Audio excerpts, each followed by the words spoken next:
are to deliver thee from the way of the evil man, and to deliver thee from the strange woman. In 16. What y'all talking about? Proverbs 2. Proverbs.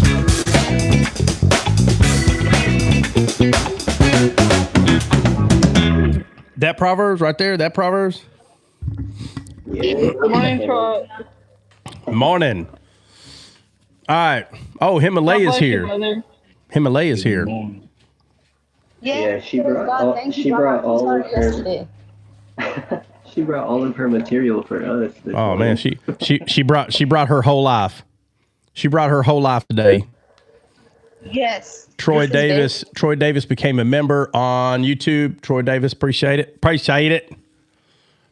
Is that the same Troy that's on TikTok with us? Troy, is that you? That is. All right. Oh, Troy got a little dual action going. A little dual action. God bless you, Troy. How are you doing, brother? I'm doing all right. All right. All right. So before we start going over wisdom, Himalaya wants to talk about some bellies. That's what she wants to talk about, I think. So let's go over some bellies so we can suffice her and she can not nag at us for 3 months. We might be good. It's kind of like cleaning your room.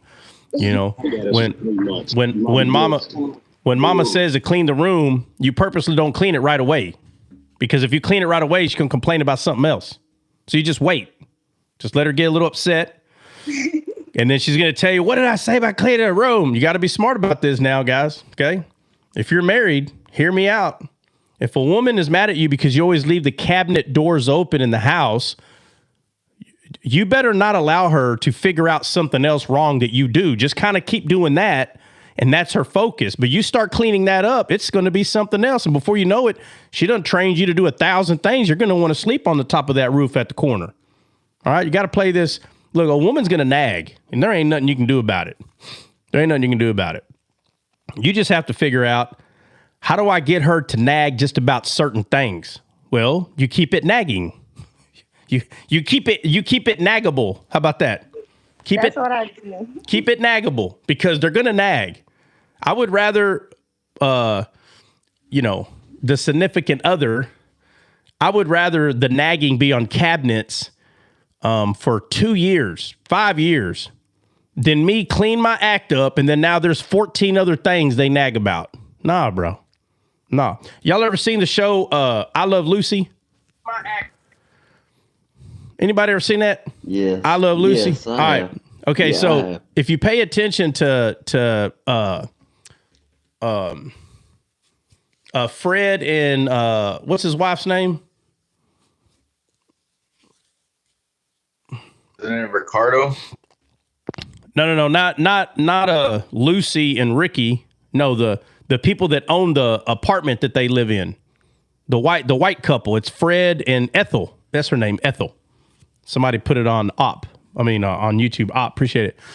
So there's a series, I'm telling you, if you haven't seen this, go to YouTube and put I Love Lucy and then put like Fred and Ethel getting on each other's nerves or marital nerves or something. You'll find it. And they're sitting.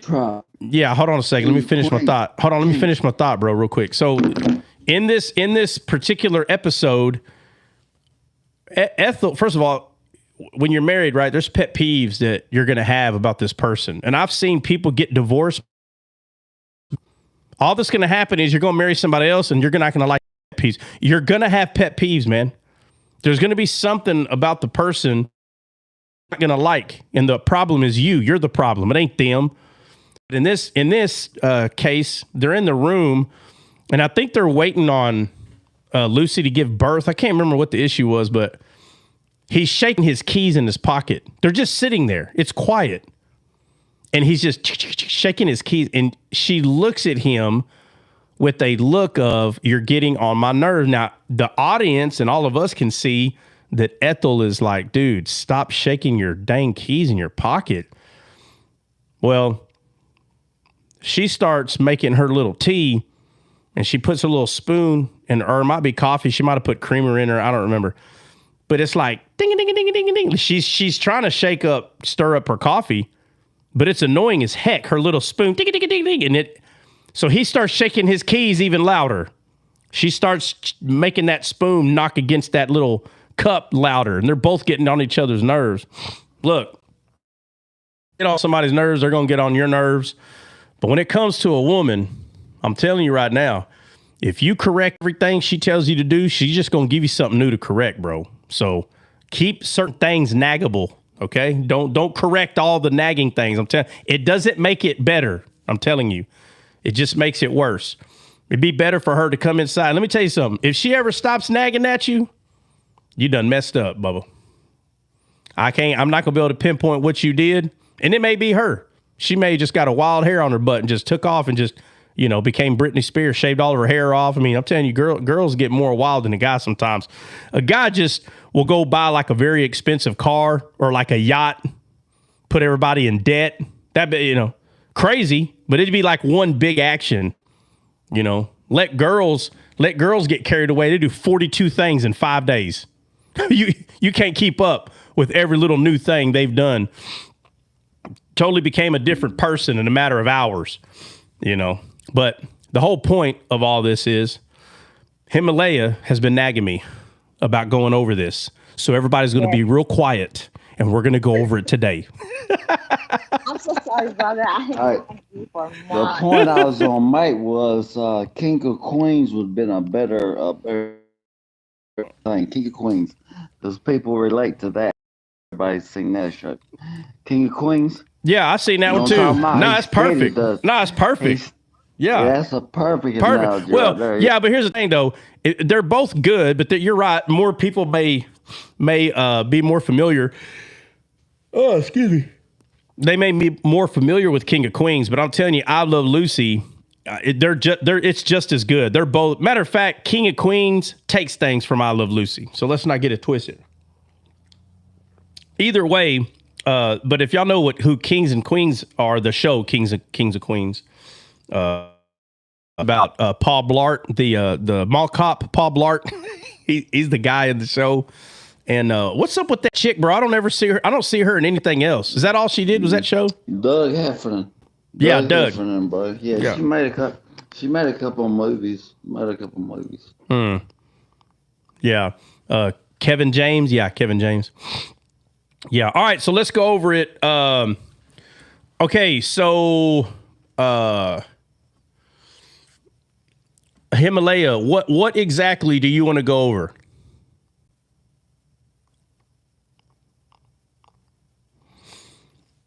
Hey, look at. Hey, I always call Passion out. Passion, you're such a. How do you say it? I'm going to call Passion out here.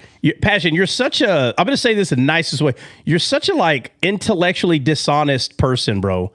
Because you glorify Catholicism denomination, and you keep saying you don't. But every chance he put, they are both Catholic, by the way. Bro, you're such an intellectually dishonest person, bro. I said, you're Catholic, aren't you? No, I'm not Catholic. Bro, you worship the feet of the Catholic, bro. Quit the nonsense, dude. Love you to death, but stop, bro. You act everybody like everybody's dumb or something, bro. Ain't nobody dumb, bro. Hey, let me tell y'all something. Let me tell you something, bro. Let me say, you know what that lady used to be before she was Catholic? Does anybody know what she used to be before she was Catholic? She was in Scientology. Bro, that's what she was in. So see, she hops from one cult to another.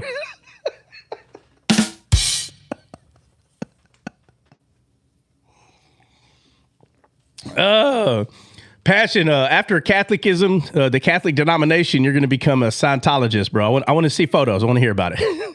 If you meet Tom Cruise, let me know. Questions about Top Gun. I'd be curious. Oh, Lord have mercy. Yeah. All right. Let me see. It's because she dresses conservative in real life. Do what? Passion, what do you mean? Because she dresses conservative. What? Are you talking to someone else or talking to me? What'd I miss?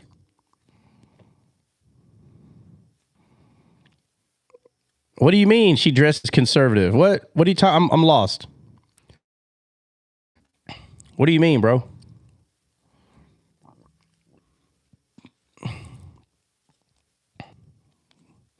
Never noticed that? Never noticed what? Bro, don't blame me for being observant. No, I'm saying because she dresses conservative. I don't understand what your point is with that, is what I'm telling you. What do you mean? It's because she dresses.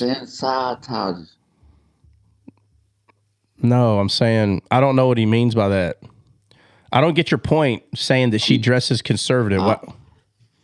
I'm trying to tell you what his point is. His point is both of them dress like a Catholic. They dress like a Little House on the Prairie. They both dress like that. Both cults. Well, I want to hear it from him. I don't want to just say this is what he means. I don't know what he means because they dress conservative. I have no idea what he's trying to convey there. Not even a little bit. All right. Well, maybe he. All right, proceed. Maybe he don't got room to. Maybe he don't have room to explain that. All right, so Himalaya, what do you want to read? Okay, well, like maybe we should start with like 2 Samuel chapter 2. All right, well, hold on. Before we go, what is the goal? What is the purpose? The purpose is to understand, because I know that you gave us teaching on the Ehud and Eglon story and the very fat thing, being in the chamber, being stabbed, and then the fats closing up, right, and all that, right? But then I see the similar kind of stories, like afterward, repeating. And then I was like, but I need like clarity on the things that's on the other stories. Wait a minute. You're coming up here because you want me to give you the answer. No, not that. I want to like, because there's like 3 stories total, or maybe 4. Yeah, you're saying you see similarities there. And what about them? What about the similarities? Just because there's a couple of things that, doesn't make sense. And I still don't understand. I don't know what I don't understand. So I just want to put it in organized manner. All right. So you're saying that while you were studying, you noticed that there are similar stories, just like Ehud and Eglon, right? Mm-hmm. Yeah.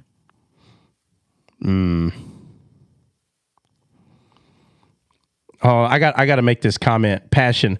I could have said they were Muslim, and you would have thought that I'm Muslim. Passion. Nothing could be further from the truth.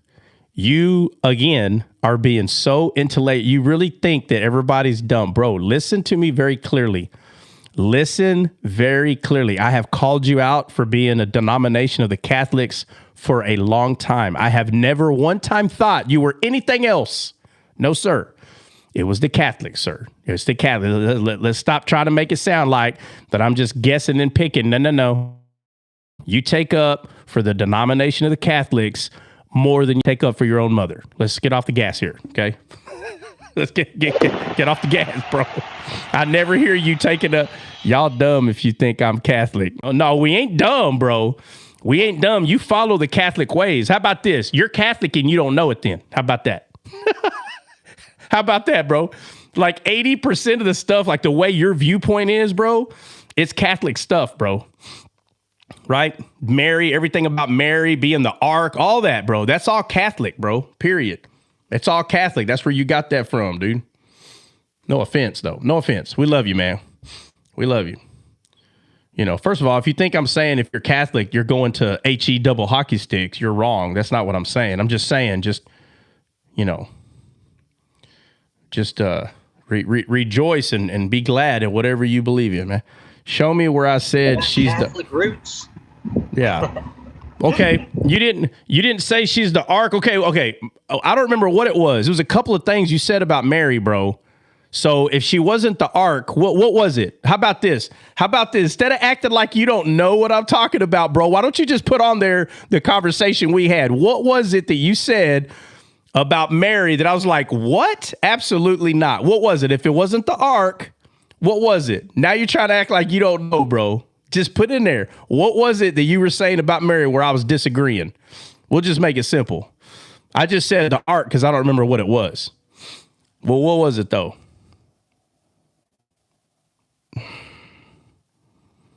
Passion. I'm coming to get you. What was it, bro? Put it in the chat, bro. Yeah. Be honest, bro. We were talking about something and you brought up Mary. Okay, I'll make a video about it and add the conversation from the lies. No.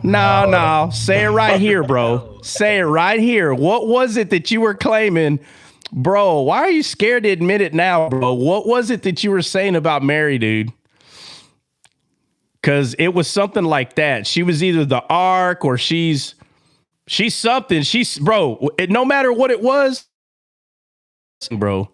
And it wasn't just one. You named a couple of them, bro. So all of a sudden you scared. Passion, you just don't come off as a scared dude, man. Why all of a sudden you scared to put on the chat what you were saying? Just put it in the chat. Don't start going to battling against videos, bro. Don't do that. Don't do that. We're not 12. Just say it right here. I can't stand y'all's battle videos. It drives me crazy. He's like, hey, and they got the little comment. So your comment says, and I'm like, oh my gosh, bro, I'm driving. Bro, are y'all watching this? Are y'all listening to this, bro? This dude's making comment after comment. And when I'm asking him to talk about something, hey, by the way, all the comments I made, bro, they were easy. But the one you're asking me to do now is hard. I'm driving, bro. I can't do it. Bro, a couple were like 2 sentences long. And you weren't complaining about none of that. None of that. Now all of a sudden I'm driving, bro. Try it. Calm down. Try it. I'm driving. You want me to get in an accident? I'm driving, bro. All right, well, I'm going to keep saying that it was, you said that Mary was the ark, bro. I'm going to keep saying that until you correct me, because you know what it is. And I'm telling you, that's what I think it is. And you're like, nah, I don't believe that. Okay, yeah, you said that. You said that Mary was the ark. And that's a lie. Well, then tell me, correct me, bro. That's what I remember, bro. I remember you saying Mary was the ark. And I said, bro, no, she's not. Yeah, she is, bro. It's a revelation. I don't know why you just don't tell me then. But like I said, I can't say that for sure because that's just from what I remember, that's what I thought you said. Now, if that's not what you're saying, then we're all right here, man. Correct me, please, sir. Tell me what it was. Benny, what's another thing that the Catholics say about Mary? It was one of them, bro. She's the Queen of Heaven. All right, it might have been that one. Is that what it was? Wow. The mother of all. In the panel, I don't like anybody else being queen except me. Okay, thank you. The mother of God. You have in doctrine defensive eyes. Why that you must label people. Passion, bro, for the love of God, brother. What was it that, hey, listen to this. He said, I'm driving. Boy, you sure did put a whole sentence right here. Listen, Passion. What was it, bro, that you were claiming that Mary was, and I disagreed with you and said, no, that's not true. That's what I'm asking you. What was it? What was it? I want to know, bro. I want to know. I think he thinks I'm picking on him now. I'll leave you alone. I already told you I'm not. Okay, I'm not asking you that. I'm asking you to tell me what was it that you said that Mary was the something. She was something, bro. And I was like, no, bro, that's not it. There's no way you're gonna say you forgot. Do I got to go through the chats and our DMs and look at them? Don't go in there and erase them, bro. I'm gonna go in there right now. I'm gonna screenshot them bad boys. No, I'm just kidding. I'm not gonna do that. All right. Well, whatever it was, I thought it was Mary is the ark. If you're saying that wasn't it, then let me know what it was, because I don't want to say that you said something that you didn't. I don't remember exactly what it was. So, and like I said, I'm not saying that you are a Catholic. I'm being sarcastic, bro. I'm saying that you have beliefs of Catholics. That's what I mean by you're a Catholic. I'm not saying that you go to mass, and all I did was ask you when you mentioned about, Passion, brother. Well, I don't understand. Why are you not just telling me what I'm asking you? You keep changing the subject. Was it she never had sex? Never was a No. I don't never, want to add. No, I don't want to add any more. I don't recall. I think it was. He said that Mary was the ark, and he keeps saying that's not what he said. But I'm asking him, well, what would you say? And he's not telling me. So, and I don't recall what it was. I'm just saying. I think he said that she's the ark. That's what I. But either way, it was something. But you're a Catholic. No, bro, that's not what I'm saying. I'm just saying your beliefs, bro, the way you believe, like Mary is this, like when you were telling me about all the Mary stuff, that's when I was like, oh, you're Catholic. I'm just giving you a hard time. I'm not saying you go to math and conduct the Eucharist. I'm not saying you do any of that stuff. So that's not, I don't mean that you're like, full-fledged freaking priest and all that stuff. Anyway, all right, Himalaya. So let's get on with, you said you wanted to go over something in 2 Samuel. Yes, there's like 3 stories in the 2 Samuel, but we can start with the one in the chapter 4. Sorry, I changed my mind. No, you didn't change your mind. What you ended up doing is you went to the house, started studying, and you go, oh, I'm going to change what I really want to do into this. No, I want to go through all of that, but first starting this one. All right, let's start with one. What's the address? Where do you want to start? It's 2 Samuel chapter 4. All right, 2 Samuel. All right, 2 Samuel. Or 2 Samuel chapter 4. 2 Samuel chapter 4.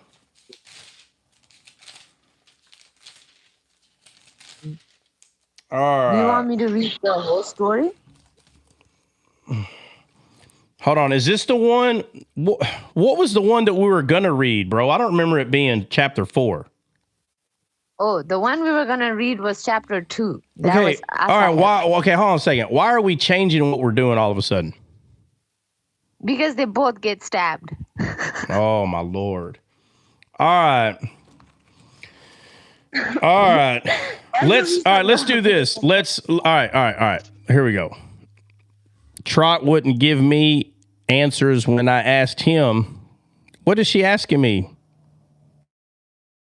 Over 2 Samuel chapter 4. She wants to go over it.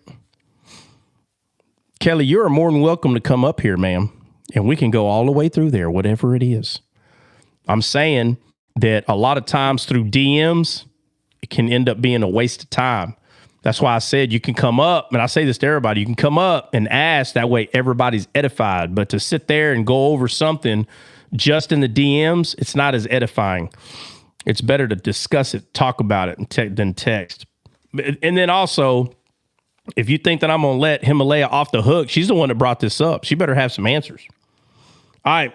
So, so Himalaya, go ahead and read 2 Samuel chapter 4. Go ahead and read the whole chapter.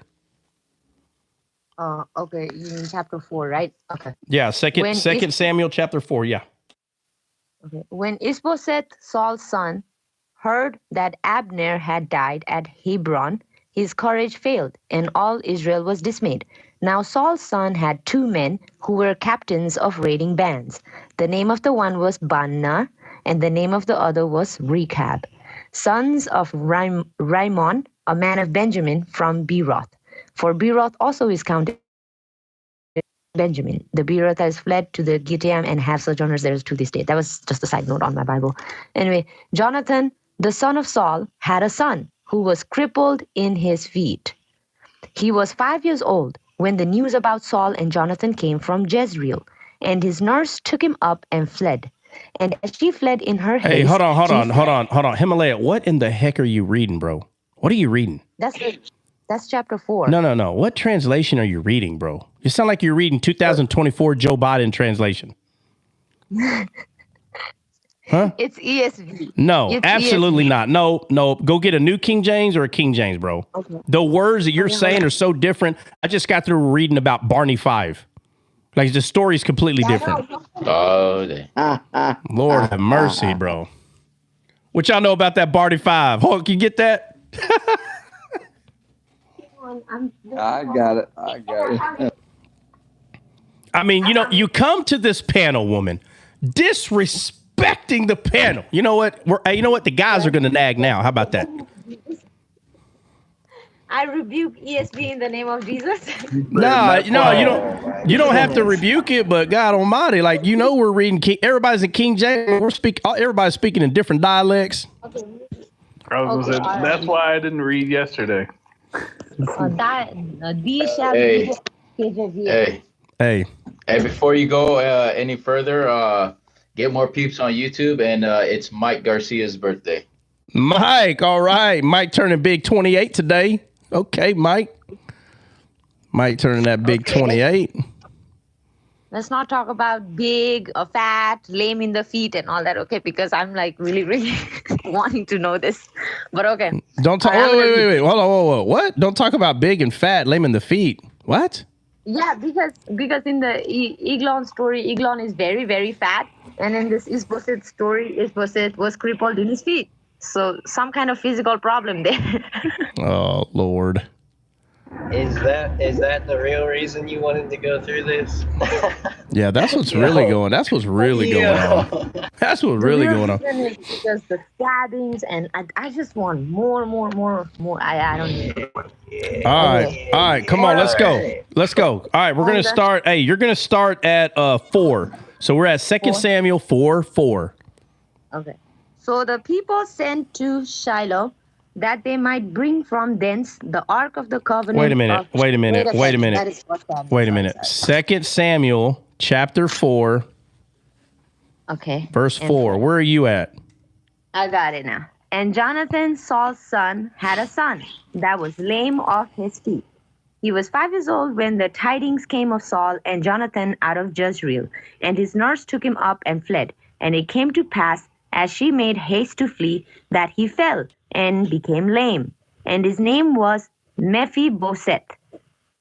What? And the sons of Rimmon and Bethorite, Rechab and Baanah went and came about the heat of the day. So the heat of the day to the house of Ishbosheth, who lay on a bed at noon. And they came thither into the thither into the midst of the house, as though Hold on a second. What are you saying? What? Is this? You want me to read it? No. She's fine. No, she's fine. Hold on a second. Hold on. And she came. Thither. TH the, like THE is the. So TH is still a the. Yeah, thither. Okay, no. I see where you're at. No, go ahead. Where we at? 2 Samuel what? 2 Samuel what? Chapter 4, verse 5. Okay, go ahead. No, yeah. And then this is verse 6. And they came thither into the midst of the house, as though they would have fetched wheat. And they smote him under the 5th rib. And Rechab and Baanah, his brother, escaped.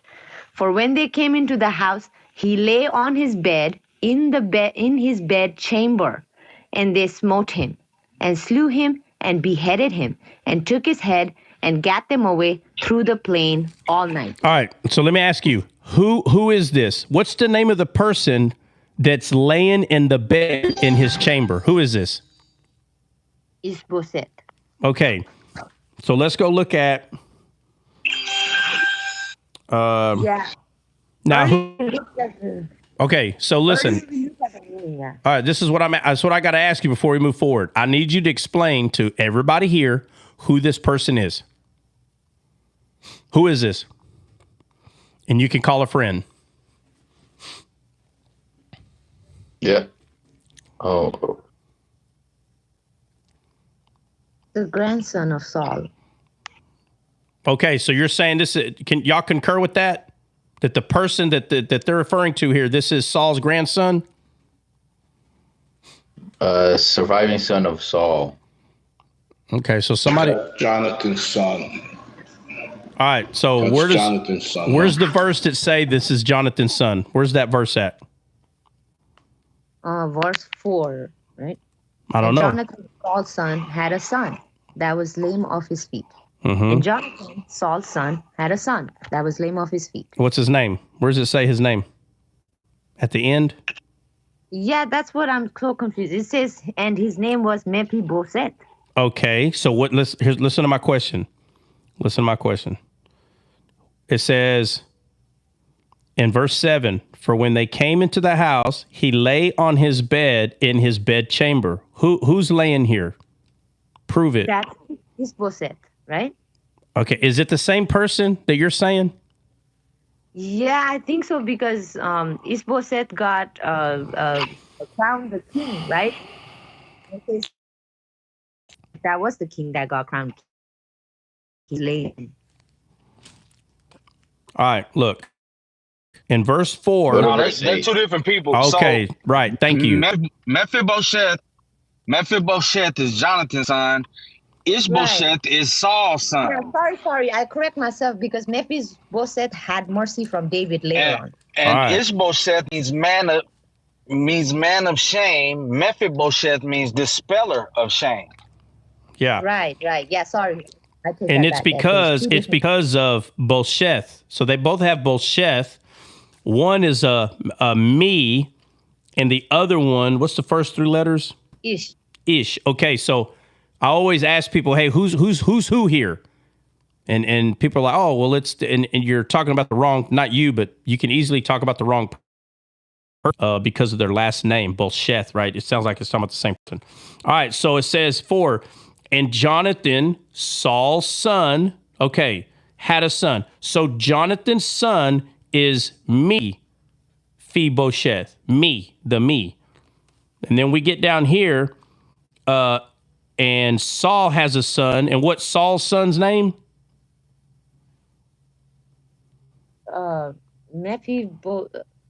Ishbosheth. All right, so watch this. It says, and Jonathan, Saul's son. So does that mean that Jonathan and Ishbosheth are brothers? Yes, sir. Yes. All right, so to make this simple, all you have to remember is Ish and Jonathan are brothers. As long as you remember that, then they'll make the story just a little bit easier. Okay? So if Ish is Nathan's brother, Mephibosheth, the man one, who is that to Ish? Nephew. His nephew. Okay. So the Ish has a nephew. All right? That's what you remember. The Ish, Meh is the nephew of Ish.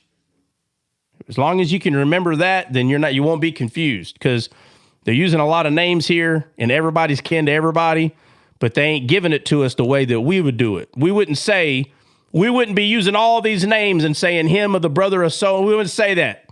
We would say, Benny's nephew did this and that. Benny's nephew. That's what we'd say. I'm not saying the Bible don't sometimes make things simple like that. They do, but a lot of the times it's kind of like you got to do the math yourself. All right. So now that we have that somehow put together, where are you at now?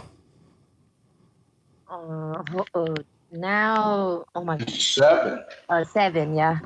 So for when they came into the, right? No, I did the whole thing, right? All right, hold on. All right, hold on a second. Let me just say, verse 7, just one more time. Who is it in the bedchamber? Ishbosheth. Yeah, Ish, right? So it's Nathan's brother. Right, yeah. Okay, so Nathan's brother, Ish, says, for when they came into the house, he lay on his bed. So this is Ish is laying in his bedchamber, and they smote him and slew him and beheaded him and took his head and gat them away through the plain all night. All right, go ahead and read 8 through 12. Okay. And they brought the head of Ishbosheth unto David to Hebron, and said to the king, behold, the head of Ishbosheth, the son of Saul, thine enemy, which sought thy life, and the Lord hath avenged my lord the king this day of Saul and of his seed.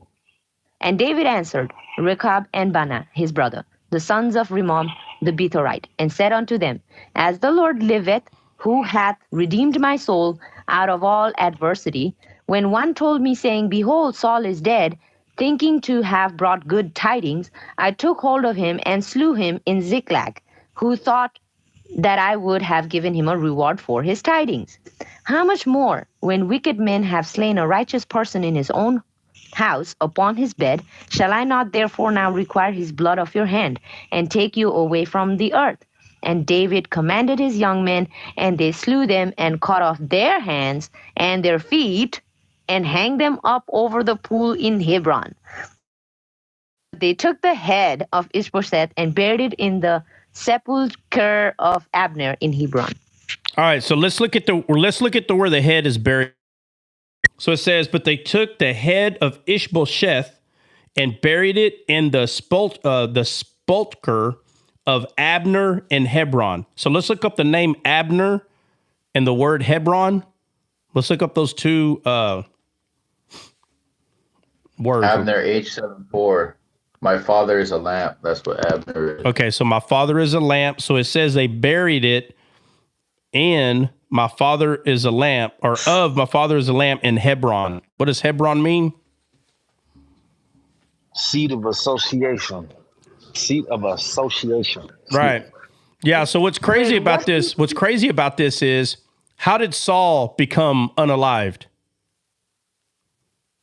Stabbed in the belly again. Damn. Okay, but that wasn't the end. After he was stabbed, what happened? Oh yeah, he didn't die because he was just lingering, and the other guy. No, not the servant, the random guy, the Amalekite. The Amalekite. Go ahead. Himalaya. Listen to my question. I think you had too much coffee this morning. Listen to my question. How was Saul unalived? He was unalived by the servant by cutting off his head. Okay, so he was beheaded. Armor bearer. He was. Oh, no, he didn't. No. Hold on. Hang on. It's too much pressure. So the Amalekite guy, he sees Saul like lingering on his own sword, and then but his life on, and then he goes like, "Hey, unalive me because my life still Yeah. I don't listen. I don't. No. Himalaya. Listen. I don't need the Asian. I don't need the Asian. How you say it? The what do you call it? That the Asians love the soap opera. I don't need the soap opera part. I don't need to hear all that. Listen. How did he die? One sentence. How?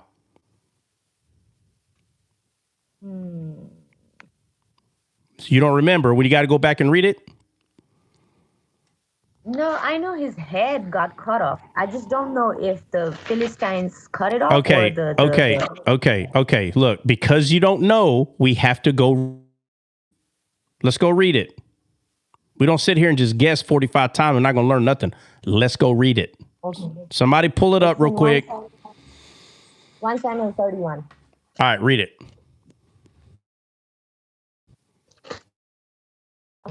It's a big KJV, so hold on. Now the Philistines fought against Israel, and the men of Israel fled from before the Philistines. Hold on. Himalaya, hold on. Does somebody know exactly where it's at? I don't want to read the whole chapter. Where is it where King Saul became unalived? We're not going to read the whole chapter. Somebody find it, and let's just get straight to the point so we can get back to this over here.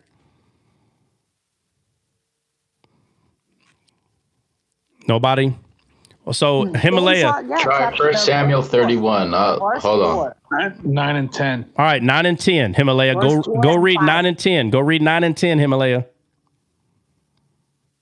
And they cut off his head and stripped off his armor. That's not it. It's in verse 4. Okay. 5. That's fine. Read verse 5, but that's still part of it. Read verse 5. And when his armor bearer saw that Saul was dead, and he fell likewise upon his head. No. If he's already dead, then we don't know how he died. So go further up. Then said Saul unto his armor bearer, Draw thy sword and thrust me through therewith, lest these uncircumcised come and thrust me through. Oh yeah, and then keep going. Just read. And abused me, but his armor bearer would not, for he was sore afraid. Therefore Saul took a sword and fell upon him. All right, so how did Saul die? By his sword. He unalived himself. That's how he died, right? Oh, so you mean the Hold guy on, lied. hold on. I'm meaning nothing. He unalived himself, correct or no? Yes. Oh, how did, after he was Yes. unalived? Okay, after he was unalived, go to the verses that Taylor told you to go to, 9 and 10. Go read 9 and 10. And they cut off his head and stripped off his armor and sent into the land of the Philistines round about to publish it in the house of their idols and among the people. And they put his armor in the house of Asheroth, and they fastened his body to the wall of Bethshan. All right. So he unalives himself because he didn't want a Philistine, or I'm sorry, a uncircumcised Gentile to unalive him. Then his head was cut off. All right. So here, who is the person that is in the bedchamber? What's the person's name? Ishbosheth. Okay. And who is that? That is Saul's son. Okay. Which is Jonathan's brother. Yes? Yes. All right. So that's in 7. So Saul's son. So remember, Saul's already unalived. So now they're looking for his son, his seed. Looking for his son now, his seed. That's what they're looking for. Those that are looking for the seed of Saul think that after they do this, that they're going to bring good news to David. And they keep forgetting that David loved Saul, which means that David loved Saul's son. Okay? But they're like, nah, y'all are enemies. So they went into his bedchamber and they unalived him and they cut his head off, just like they did his father. They cut his head off. So we get to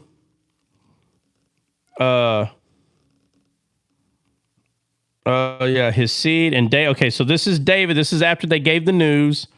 And David answered and said unto them, who hath redeemed my soul out of all adversity? When one told me, saying, behold, now let me ask you this. Why would David say that God redeemed his soul and start talking about the death of Saul? Does anybody know?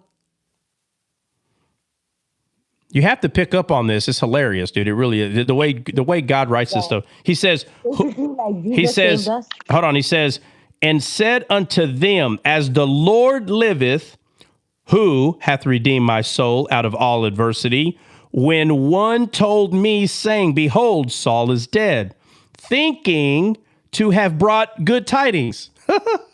What's good tidings in the Bible? What is that? What's good tidings? Good news. Good news.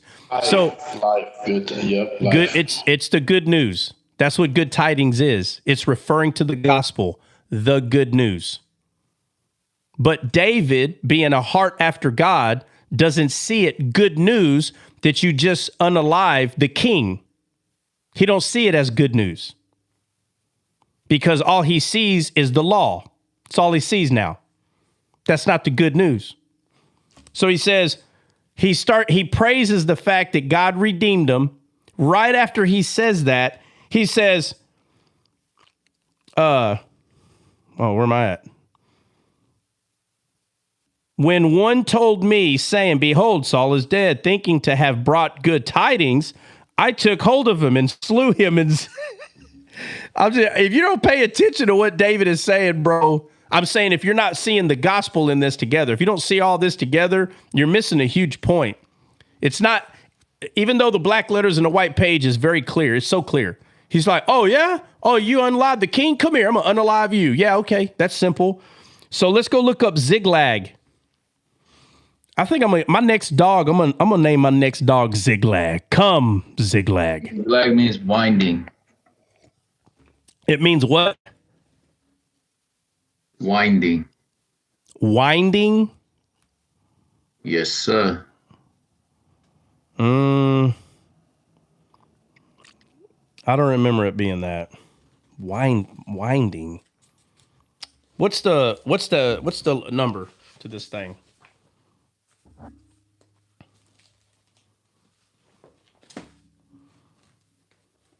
You gonna make me go look it up? Okay. Don't worry about it. Good talk. Sorry, I don't have that. H6860. 6860. 6860.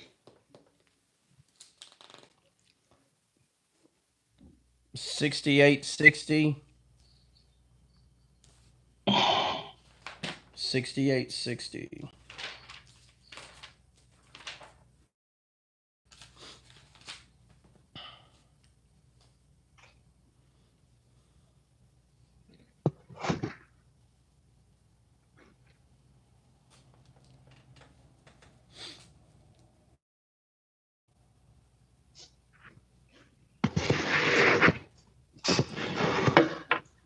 Hey, buddy.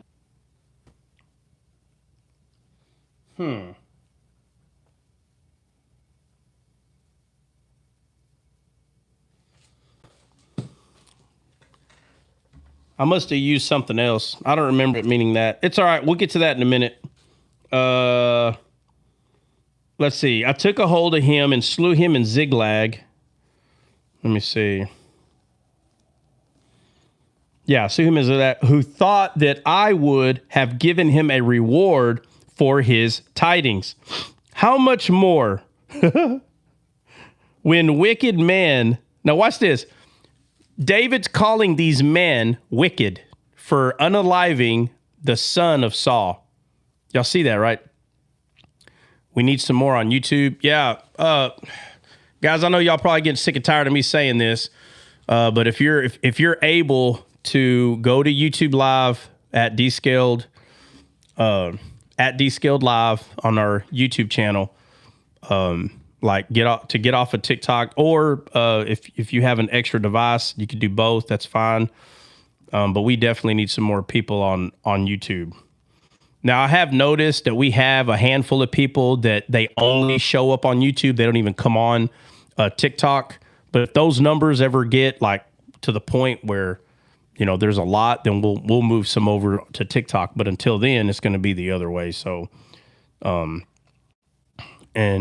guys, if you're having a problem doing it, like if you don't know how, or if you don't have, matter of fact, let me know if you don't have a YouTube account. Can you let me know in the comment? Just put a 1. If you do not have a YouTube account, can you please put a 1 in the comment? Obviously on TikTok, obviously.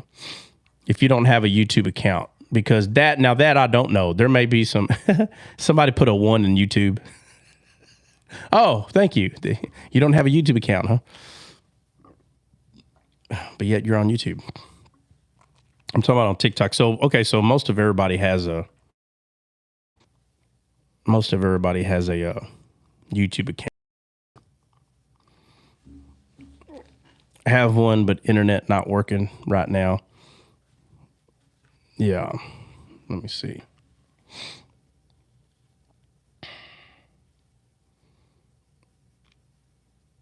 Oh, Lord.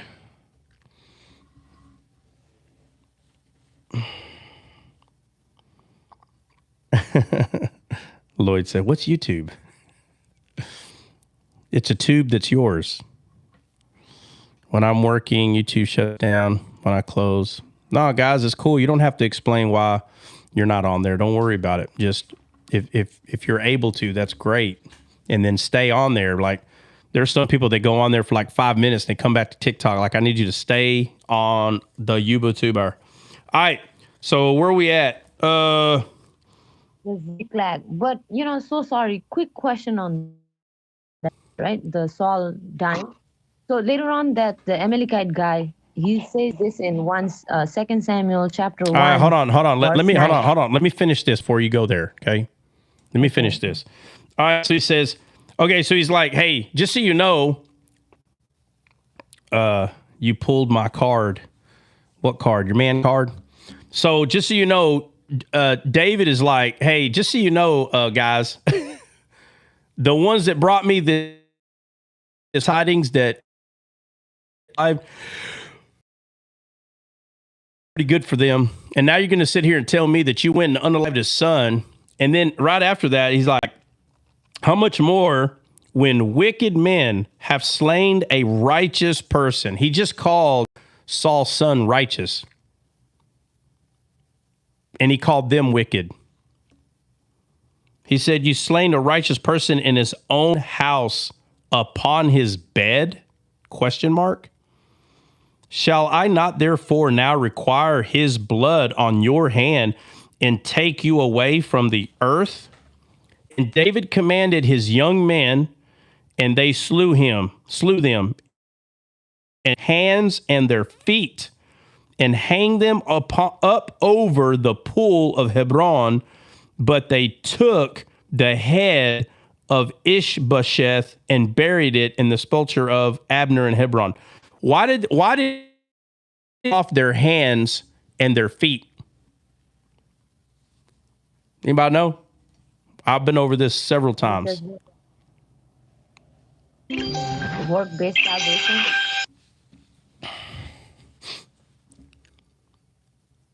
Like self-righteousness. You just throwing a bunch of stuff out there and guessing. Why did he cut their hands? What do hands and feet mean in the Bible, Himalaya? Wow, I don't know. I don't know. You don't know. Does anybody know? It means a doer of the word and a minister of the word. Yeah, a doer and a minister. Doer, the hands, talking about servitude. Where is the mark of the beast going to be, Himalaya? In the hand or forehead. I don't Yeah, know. you see how you know that? You see how you know that one so quickly? I don't know. Maybe on the head, right? Or the hand. No. You said the right, the head and the hand. But I'm showing you something. You see how you knew that one so quickly? Yeah, because everybody talk about it. I know, but how come nobody talks about what it is? What is the head? What is the hand? What does it mean? What does the head mean? The forehead and the hand. What does it mean? What does it mean? Like belonging. Yeah, so the mark on the forehead is talking about how the person thinks. Right. Where did the stone that David threw, where did it hit Goliath? On the forehead. On the forehead. So what is it attacking? What's being attacked? The mind, the carnal mind. Yes, the carnal mind. And what's attacking it? The smooth stone. What is it? What is a stone that we throw? What kind of stone do we throw? The smooth stone, Jesus. Right. Exile. Right. So when Paul said, bringing down the imaginations and putting them into submission to Christ, can you see that with the stone going into Goliath's head? Okay. All right. And what throws the stone? A slingshot. Yeah, but what does a sling represent in the Bible? That I don't know. Faith. Faith throws the stone. Jesus throws himself. Oh, yes. So is it like in Abigail? Abigail says to David, right, that your sling, something. Hold on. I don't know. Go find it.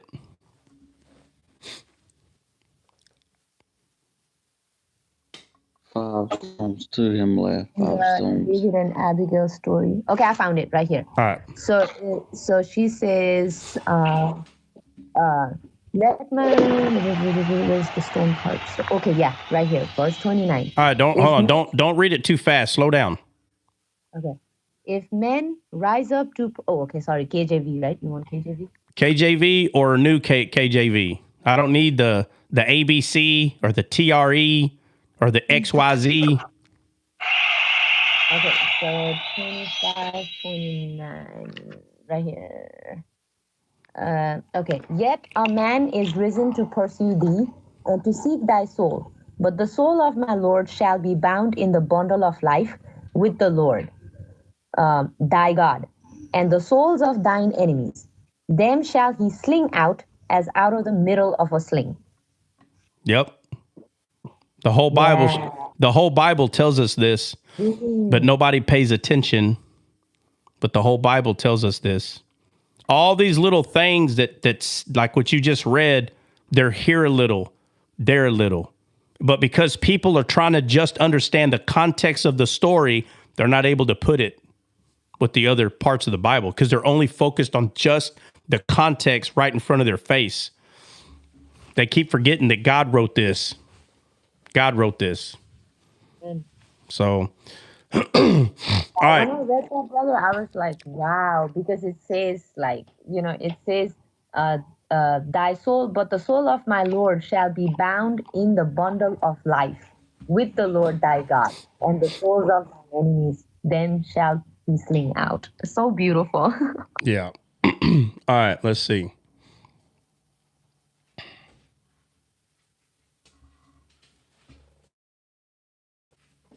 All right, so that was 2 Samuel chapter 4. And what was the reason you brought this up, Himalaya? The similarity, how like he's also doing the basically says in the heat of the day, them guys goes, and then so the Eglon was in a cooling chamber, so it was during the heat of the day, and then another one, the chamber part, in the. All right, so let me ask you this. What is that? What is the chamber? What is that? I feel like it's like a pride, like a high place of like, self, I would say my self-righteousness.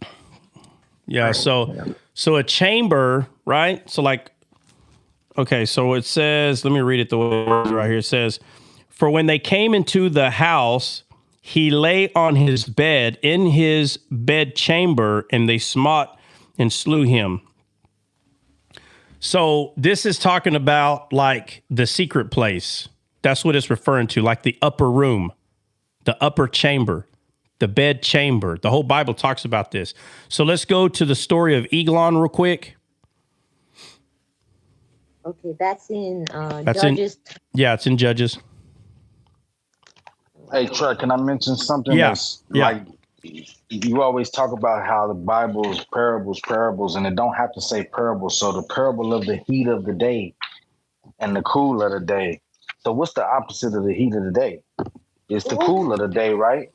And remember when God was in the garden walking in the cool of the day, that's the spirit. That's the ruah. It literally, when you look it up in Hebrew, cool of the day means the spirit. So the heat of the day is what? The flesh. Right. And then also, like I said, Eglon had some kind of physical problem, and then the other guy had some kind of physical problem also. So anyway, Judges 3. Okay, Judges 3. It starts at, I think, where does it start? Judges 3. Yeah, but I just want you to read how they describe where Eglon is. Okay, we don't need the whole soap opera. Oh, okay. So Eglon. I know how them Asians love them soap operas, boy. 17. Yes. Incorrect. What'd you say, Flip? Said you're being intellectually Yes, I like dishonest. Korean Come movies. on now. No, bro. Y'all do, bro. Stop. I can prove it. No, I used to, right? Korean movies were so awesome, you know what? But then it's so too emotional, right? So once I got saved, I gave up. Here, behold, God has done a new thing. Yeah, bro. I'm telling you, them Korean or Asian soap operas are no joke, bro. They're like 10 times worse than the Hispanic ones, you know, where Oh my God. they're like, somebody always dies. oh no, it's not just that. It's somebody's always dying. Like everybody is leaving everybody for somebody. And I mean, bro, it's every 30 seconds, bro. It's like, no, 30 seconds later. No, I mean, it's all about the belly dancing for 4 hours, bro. Belly dancing for 4 hours. No joke. Excuse me. All right, let's go. You find it? We're not going to belly dance. We're going to belly stab over here now. All right, that's right. We'll go belly stab. All right, Rita, you find it? Yes, I found it. All and right. he brought the present unto Eglon, king of Moab. And Eglon was a very fat man. Okay, where is he? Describe where he's at. Keep reading. And when he had made an end to offer the present, he sent away the people that bare the present. But he himself turned again from the quarries that were by Gilgal and said, I have a secret errand unto thee, O king, who said, keep silence. And all that stood by him went out from him. Ehud came unto him, and he was sitting in a summer parlor, which he had for himself alone. Mm-hmm. And Ehud said, I have a message from God unto thee, and he arose out of his seat. Yeah, all right. So he was seated down in a summer parlor. He's seated in if you can't see who Ehud is representing, if you can't see who Ehud is representing, then you can't see who Eglon is representing. If you cannot see that Jesus is the tree of life, then it's going to be hard to see what the other tree is. But a lot of people will say, oh no, Jesus is the tree of life, because see, that part's undeniable. You can't deny that. It's hard to deny that. But they can't get rid of the, of the what do you call it? The Muppet baby, the elementary teachings that they got when they went to Sunday school when they were 8, they cannot get it out of their head what they've been taught about the other tree, that there was a snake and an apple and a tree. They see 3 things here. Okay? They see a tree, they see a snake, and they see an apple. Like, that's what they see. They don't see what we would see, which would be more like spirit, soul, body. They don't see that. They see tree, snake, apple. They don't see that all 3 are one. Because right now, you are 3, but you're 1. And you give off fruit. Well, what kind of fruit do you give off? Is it dangling off the side of your head? What kind of fruit do you give off? And if somebody eats it, how are they eating it? Are they plucking you like a tree? So again, they see a tree, a serpent, and a fruit. They don't see, for example, spirit, soul, body. They don't see that. That's not what they see. They see something else. And nothing could be further from the truth. You should be able to understand when people think they're clever and they start mocking the fact that the tree of knowledge of good and evil is not Satan. They're like, how? It says a serpent and a tree. Well, which one is he? Bro, the Bible says until iniquity was found in you. How are you not understanding that the serpent is sin that's in the tree, man? Speaking from the midst of the tree. It doesn't say that. It boggles my mind, bro. That when the tree of life that Moses spoke to, it says that the voice came out of the midst. So now we're going to sit here and act like that the voice that came out of the midst of the tree wasn't coming out of the other tree. It's like you have to be shown every little thing. You're not able to see this. We have to hold your hand, every little thing. When are you going to allow the Spirit to show you what this is saying? You want someone to hold your hand and take you from here, and then you mock them. Then you mock them, and they're like, come here, let me take you by the hand. And they start showing you now because you've been mocking them, what do you think's going to happen? You're going to be tempted to do the wrong thing because you've already mocked them. It's called pride. And right now, and right now I am talking about TikTok. There's some people on here that's going around to some of the white belts and descaled and trying to get them to argue about Eden. And so they've been attacking them. Like, why do you go descale? It's false. It's false. Eden's not heaven. And I'm like, bro, y'all heard it.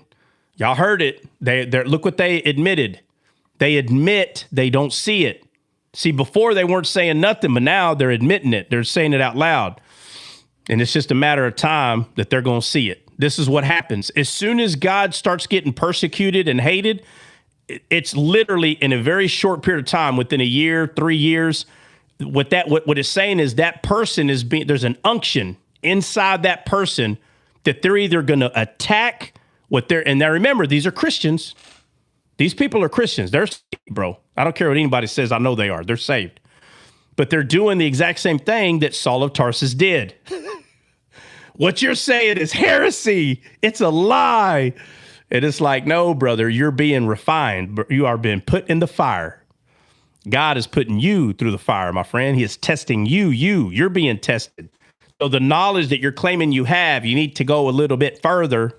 So what's going to happen is the spirit inside of you is trying to point to something, and your flesh is like, no. Your flesh is like, no, it's not true. It's like, okay, yeah, you'll just be another one. I try to tell people all the time, if you don't want to be crazy, bro, you better just stop. You better just stop, because I'm telling you, Saul of Tarsus, there ain't no way you would have told him he would have became one of them crazy people. There ain't no way. There ain't no way. But there was something in him driving to find out, not like he wanted, but find out like what do. I'm going to attack him. That's what the flesh knows how to do. It attacks. That's what it knows how to do. It doesn't love because it doesn't understand what's happening. So it attacks. And then what does God get to do? God gets to use that so the person can see the truth. It happens over and over. It's nothing new. He just waits for the flesh. Because let me tell you, the flesh is too stupid to have a good time. The flesh does not know how to have a good time. Y'all ever seen Roadhouse? Anybody? You ever seen Roadhouse? Yes. Which one? The new one? No, the original, bro. The original. Oh, with Patrick Swayze. Patrick Swayze, bro. The original, bro. Listen, these guys show up, and Patrick Swayze just standing there like this. And he goes, hey, we're trying to come in. He goes, we're closed. And those guys go, we're closed. See everybody in there having a good time and doing this? And he goes, yep. He goes, well, what are they doing here? He goes, they're having a good time. He said, oh, well, we're here to have a good time. And he goes, you're too stupid to have a good time. He tells him, bro, you're too stupid to have a good time. And I'm telling you, it's the same with anything, and it's the same with the Bible. Your flesh does not know how to have a good time. Ask me how I know. Somebody, please make the mistake. Ask me how I know. How do you know? Well, all you got to do is you go on TikTok, you just hop on any random live, and it won't take 5 minutes. Y'all will not be having a good time. That's how I know. Then you go to another live, and you know what? To try to manipulate everybody, why don't you try this? Go up there and be like, hey, guys, I just want to pray over this live right now. Yeah, go right on ahead. 5 minutes later, arguing. Don't know how to have a good time. So they go to another live. Okay, I'm going to ask somebody else to pray. Hey, so-and-so, I know you're an awesome brother. Can you pray for this live so we can have peace? 5 minutes later, arguing. Can't have a good time. Your flesh does not know how to have a good time. Stop trying to trust your flesh that I'm going to pray and I'm going to do all this stuff. That's not where God's at. God is not in your words. He's in the power. He's in the power. He's not just in word. He's in the power. So trying to get everybody's flesh to obey and to be nice and to guys, look, guys, it's been 30 minutes. It's been an hour. We just all need to calm down. You're going to be there forever saying the same word. Calm down. Bro, nobody's going to calm down. You know why? Because the flesh is too stupid to have a good time. It don't know how. So there's only one way to have a good time. There's only one way. And just talk about Jesus. That's the only way, bro. That's the only way. You want to have a good time? Talk about some Jesus. Now, again, I'm talking about, when the subject is just talk this. Now, if we're talking about underwater, you don't have to talk to the person about Jesus. You tell them, look, if you put a little canola oil in the water, it'll make it more sleek, and you can put the weave in the next. You can talk about that. You know why? Because it's relevant to the conversation. I'm just saying, whatever it is you're talking about, you need to talk the best part of it. So if you're talking about the Bible, there is something that is the best part of the Bible. It's Jesus. You want to have a good time? Talk about that. And guess what? Everybody be having a good time. You know why? Because you're not letting the flesh get in the way. But there are people right now, there's a handful of them going around to people's DMs, or if you hop into their live, they're going to start attacking you because it's come to, for them, it's come to that point. They're getting tired of it. They get tired of hearing about how Descaled is saying that the Garden of Eden is heaven. No, it's not. No, it's not. Like, all right. Okay, fine. No, it's not. We'll see. We'll see. Whenever you come up to me like, hey, well, I didn't know that this verse and this verse and this verse, they use 5 verses. And I'm like, 5 verses? And you talk about the tree of the knowledge of good and evil, they use 1 or 2 verses. I'm like, why are you using 1 or 2 verses? There's so many verses that show you this, not just 1 or 2. So, you know, they make the mistake and think that you read 2 verses and you came up to this. I'm like, bro, it's all over the Bible. All this stuff's all over the Bible. It's not just in 1 verse, 2 verse, it's everywhere. But they go study 1 or 2 verses and they're like, where are you getting this from? Like, bro, it's all over the Bible. Are you familiar with the Bible? Well, I'm familiar with this story. Normalize the Bible, take one part and they go, it does not say this. If you read the Bible with your heart, you'd see that it says it all over the place. Just like we got through reading, like for instance, we're sitting here talking about the carnal mind, the stone who is Christ being thrown by the sling, which is faith. And then out of nowhere, Himalaya's like, wait a minute. There's a verse right here that says that. Yeah, but why? The story's way over there. It ain't the same. It ain't the same story. It's way over there. But it's needed. It's needed. So you can see what the Bible's trying to tell you. It is needed. It's not a regular book written by a man. Man's hands may have touched the pen, wrote down the black letters on a white page, but Jesus authored this whole thing. It was authored by him. And he's the only one that can read it. He's the only one that can see it. Our carnal mind is the one that causes confusion. It's the part. So be careful when you tell someone, well, if you had the Spirit, you would see it. Don't say that to somebody. They could have the Spirit, but it's their flesh that's hindering them from seeing it. Don't tell. I don't know why y'all attack each other like that and tell someone, I got the Spirit. I can see it, and you don't have the Spirit. Why are you? I don't understand. Well, I do understand. But stop doing that, man. If a person is saved and they got the Spirit of God inside of them, y'all are on the same team.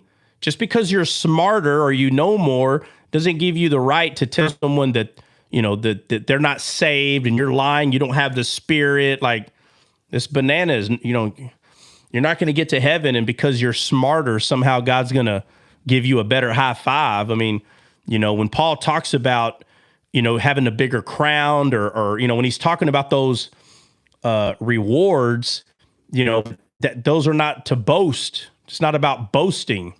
It's not about that. And I'm definitely not going to talk about rewards today because it's true what Paul is saying, but not in a sense for boasting, though, not like that. So, you know, but anyway, so that's what's happening right now, right? There's certain people getting attacked. You know, why do you go to Descaled or why do you listen to try? Like, that's not true. You know, Eden is this. And when I heard a few of these people bringing up verses, I'm like, bro, those are the verses you want to talk about regarding what eating is. And they only have 2 or 3. And then the way they're asking questions is like a child asking about the clouds in the sky. Like, bro, like conversation with them, but the flesh don't know how to have a good time. And I'm sitting there telling you right now, don't trust your flesh with someone else's flesh. Y'all will ruin a relationship. You need to give them time. Let them try to figure this out on their own because it's not about you telling them. And and the Spirit will show them. So, you know, if it's the Spirit of God that gives the increase, you were not the prophet that God sent and said, you know, you have to show the world. No, it's not you. You're not special. Everybody has a truth and learn how to use each other. The flesh can kind of move out the way and we can have a good time. But until then, your flesh don't know how to have a good time. Trust me. Ask me how I know. Somebody make the mistake. Ask me. How do you know? How do you know? Anyway, all right. So we read 2 Samuel chapter 4. And we're going to Judges. Where are we at with Judges? We were at Judges 3:17. 3.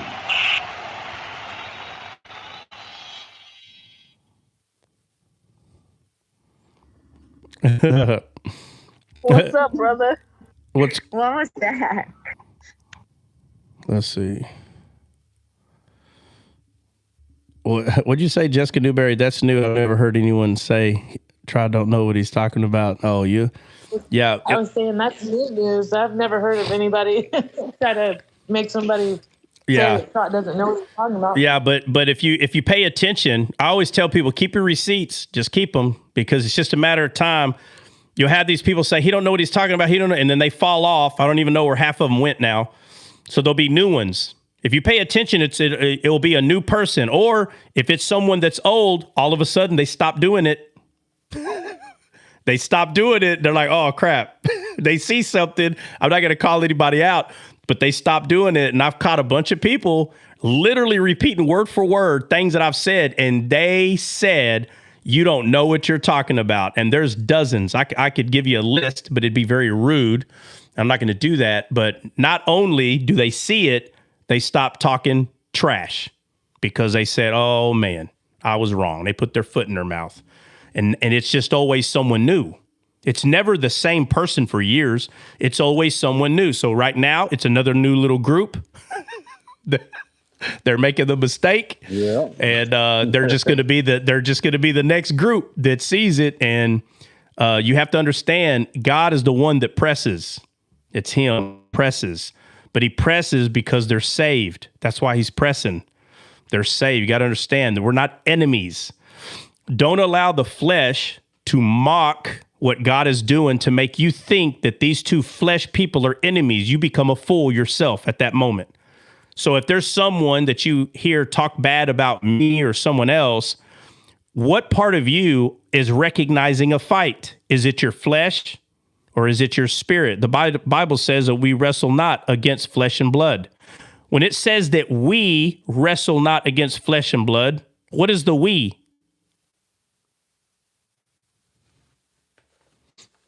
Us saved, the saved, we. The body of Christ. Right, no, but what part of you is the we? All of it. How about the flesh? No, your soul. It's saying your soul wrestles not against flesh and blood. It's not saying your flesh and blood doesn't wrestle against flesh and blood. No. The real you, your soul that has a spirit that's alive, those two parts of you are not wrestling against flesh and blood.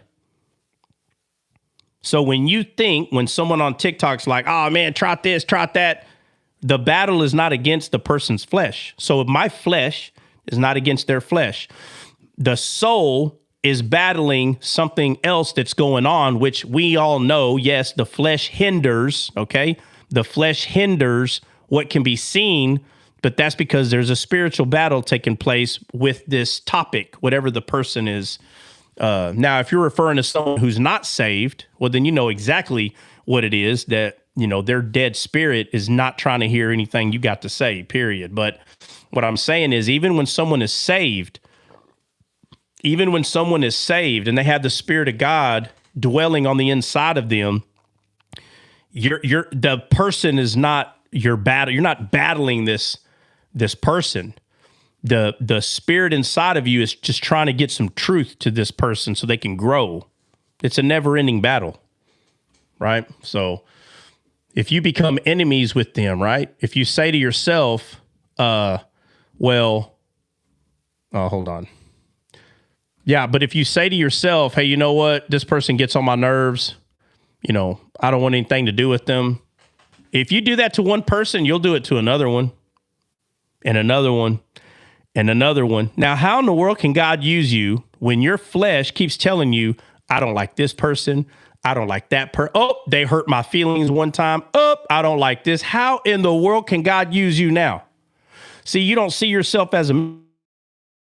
If you saw yourself as a miracle that someone is praying for, you would your flesh to tell you, offended, you offended me, heretic, you wouldn't do that. You wouldn't do that because you see what you have on the inside of you and that person needs it. So now you don't hold yourself back away from that person. You give them what they need. And Jesus tells us, what does he tell us? What you've done to these little ones, you've done unto me. What are the things that he's telling us to do? Anybody? Offended. No, what we're supposed to do to people, to the little ones. What are we supposed to do? Nobody remembers? Anyway. Oh, yeah. We're supposed to lead them to him, not keep them from him. No, but I'm talking about when he says, what you've done to them, you've done unto me. And they said, what? Where have we not done this? Where have we not? What are you talking about? Nobody knows what I'm talking about? Bring them to Christ. No. I don't want to give the answer. Feed, clothes. Yes. Feed, visit. clothes, give water, visit. Yes. So he says, if you do it unto them, you've done it unto me. So when someone is your sandpaper person and you're like, I just can't stand to be around them. Well, you're the problem. God can't use you. You know why? Because you just can't stand to be around them. God can't use you then, man. He gonna go find someone else, man. Like, well, all right. Go be nice to the people that are nice to you then. Jesus said, if you only love those who love you, what is love? How's that love? Jesus said that, right? Facts. Amen. If you only love people who love you, like, oh, I love hanging out with brother, sister, so-and-so. Oh, I just love it. Oh, yeah. They love you too. Yeah, we just love each other. We have such a good time. Oh, well, the heathens know how to do that. Hang out with people that they like. Heathens know how to do that. But I don't want to hang out with them. It's just, boundaries. Let's just use boundaries. You don't manipulate people like that and tell them that you don't have what that person needs. Nah. I want to be around them. But the Bible says that we are royal priesthood, that we are peculiar people, that there is something different about us, that when your flesh doesn't want to be around certain people, you press in. You press in. I'm saying if they want to be around you, okay, and you're like, no, I'm rejecting that. I don't want to be around them. That's what I'm talking about, right? Like, I'll use TikTok for an example. There's a bunch of people that don't want to be around me. I can't think of one person that I'm like, don't want to be around. I can't name one. There is not one person on this app that has hated and spoke badly of me that I say to myself, I don't want to be around them. There's not one. But there ain't too many on TikTok that can say that. Boy, they give you a whole list of people who they don't want to be around, and boy, they'll justify why they can't be around them. But let me be honest, I can't think of one. There ain't one person on TikTok that I'll say I don't want to be around them. Not one. Now, let's say someone comes in the app and they start saying a bunch of cuss words and they're disrupting the live. Well, first of all, we're not going to have that in the live, but that doesn't mean I don't want to be around you. It means that we have an agenda here, and how can we accomplish the agenda with you acting that way? That's just totally different. That's totally different. Saying that you don't want to be around someone and don't have a legitimate reason, talking about. And there's a lot of people like that in the world. I'm not just saying that about people on TikTok, but in the world generally. All right, so let's just get to these chambers. So we went over 2 Samuel chapter 4. We went over the story of Ehud and Eglon in the story of Judges, and it talks about him being like in a chamber, like in a parlor of his own, and he was seated. And so the Bible talks about being slothful. It even talks about people being in places where they don't belong. Talks about that Joshua, when he took over the land of Canaan, he had to unalive all the people there and the kings. Why? Because they're somewhere they don't belong. They don't belong there because this is the promised land. They don't belong there. They don't belong in the promised land. There are people that are in charge and head of things, but it wasn't given to them by God. It was taken, right? Steal, kill, and destroy. steal, kill, and destroy. That's what Satan does. And that's what happened in the Garden of Eden. The Garden of Eden, the dominion was taken from Adam, the first Adam, in the garden. And that's what the promised land is today. Jesus is Eden. He is the pleasant thing. He is the good ground. Him. He's it. But we have all these, fairy tale ways to explain to a kid what the Garden of Eden is. Sadly, there's adults today in their 50s and 60s, and they still haven't figured out what the Garden of Eden is. They're still in fairy tale land because the parents were trying to get you to somehow understand what this is talking about. And instead of you going further and learning what that is in a more deep way, no, these kids are now 50, 40, 60, and they hold on to it and say, no, it's a tree and a snake and an apple. No, bro. No, we are trees. And inside of you is either the serpent of the lie or the serpent of the truth. And boy, every time I say that, people lose their mind. So here we go again. I got to go over the two serpents because you don't believe there's two serpents. There's only one, the defiled serpent of Satan. He's a Satan from the beginning. Bro, Jesus became the serpent, man. It's so crazy to me. People do not understand what nasty of a thing occurred in the garden. And they don't understand what nasty of a thing had to occur to bring us back to them. They don't see it. They don't want to see it. You're not going to sit there and tell them that Jesus became the serpent. How dare you say that? Bro, he became sin, my friend. That's why they looked at the brazen serpent on the rod in the wilderness where they were getting bit by vipers. That's why they looked at it. He became sin.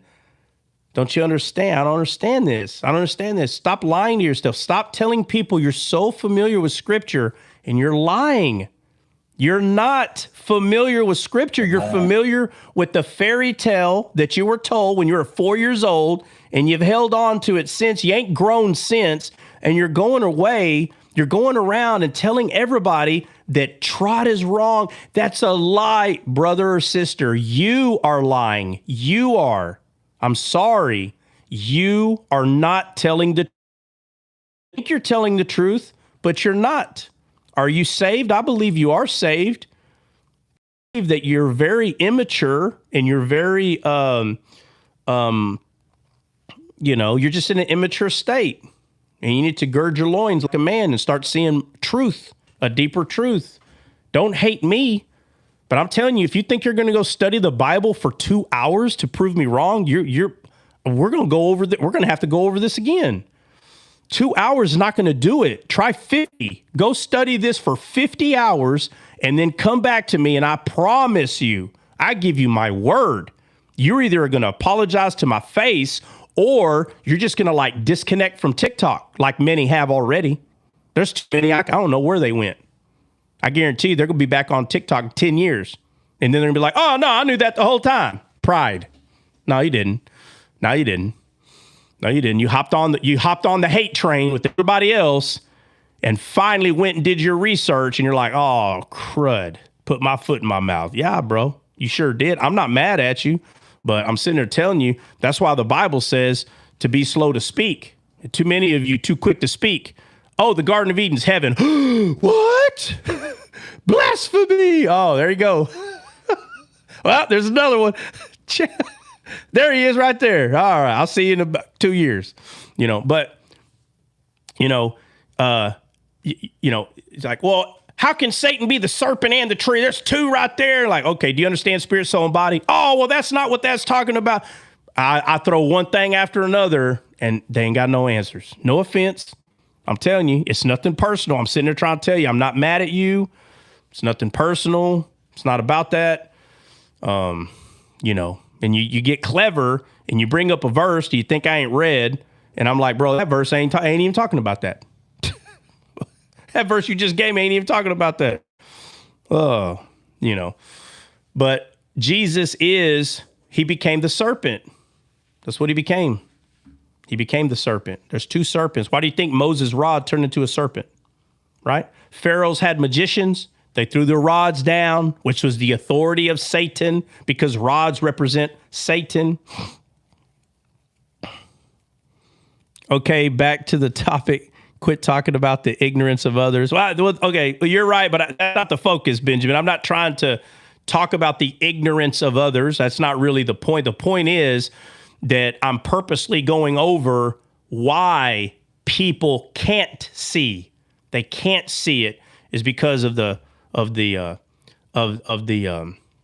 fairy tale story that got stuck. First of all, I mean, Lord, first of all, how does anybody here think that I wasn't taught the fairy tale story? You don't think I was told about the tree with the snake slivered in there with the apple? Are you serious? You think I came out of my mother's womb and I just fully understood all of this already? Come on, let's not kid yourself. No, I was right there with you. I'm just wanting to finish the topic. Yeah, okay, Benjamin, my bad. All right, you're right. Let's move on. All right. Okay, so let's get back to so you got the parlor. All right, you got the word that's being used in 2 Samuel 4, bed chamber. So you got a chamber here. Eglon's in a chamber and he's seated. Right? The Bible tells us that Christ sat. He said, "It is finished." He sat at the right hand of the Father. He sat, meaning he finished it. But you have these people, they're always like in a place that's not theirs, seated, like if they own the place. That's why Ehud said, "Hey, I bring a message, lazy fat man." You know, Eglon, the Bible's not trying to teach us that Eglon had a problem with cheese curds and bonbons. Like, that's not what it's trying to teach us, saying that he's in his belly. His belly is his. That's what it's trying to tell us. For your belly is your God, Paul says. So here we got two. Himalaya, where's another chamber that you want to? Chamber is in 2 Samuel 13. Verse, I would say starting from verse 5 to down to all the way to 17, 18. But the chamber one is in, hang on. Hold on, you just said, hold on a second. You just said 2 Samuel chapter 13. Are you wrong? Is that not correct? No, that's correct. Oh. 2 Samuel chapter 13. Okay. Yeah, verse 10. And Amnon said unto Tamar, "Bring the meat into the chamber, that I may eat of thine hand." And Tamar took the cakes with which she had made, and brought them into the chamber to Amnon her brother, who was laying down, in verse 6. So Amnon lay down and made himself sick. And when the king was come to see him, Amnon said unto the king, "I pray thee, let Tamar my sister come and make me a couple of cakes in my sight, that I may eat at her hand." So that was another guy in the chamber laying down, acting sick. Yeah, what verse is the chamber at? I missed it. What verse is it? It's in verse 10. Okay, I'm sorry. All right, give me a second. I'm going to say, and Amnon said unto Tamar, "Okay, bring the meat into the chamber, that I may eat of thy hand." And Tamar took the cake which she had made and brought them into the chamber. 11 says, and when she had brought them to eat, he took hold of her and said to her, "Come lie with me." Yeah. So here we are with this chamber. Look, trust me. I mean, guy, it's so simple. If you can read a book at a 5th grade level, you can understand a lot of stuff. This is not hard. She and him are in a chamber house, and he takes advantage of her. Okay, God, I mean, it's simple. Okay, but for anyone to say that they cannot see anything else outside of this, then I have a lot of questions for this person, a lot of them. And one of them, 100%, is going to be, is Jesus the rod of God? If anyone tells me, nope, that's not what that means, bro, conversation is over. I already know at that point that you see nothing that God is trying to show us. You don't see any of it. So why would I waste my time arguing about this? And you can't even see why Moses had a rod. You can't even see that. And you want to argue with me about chambers?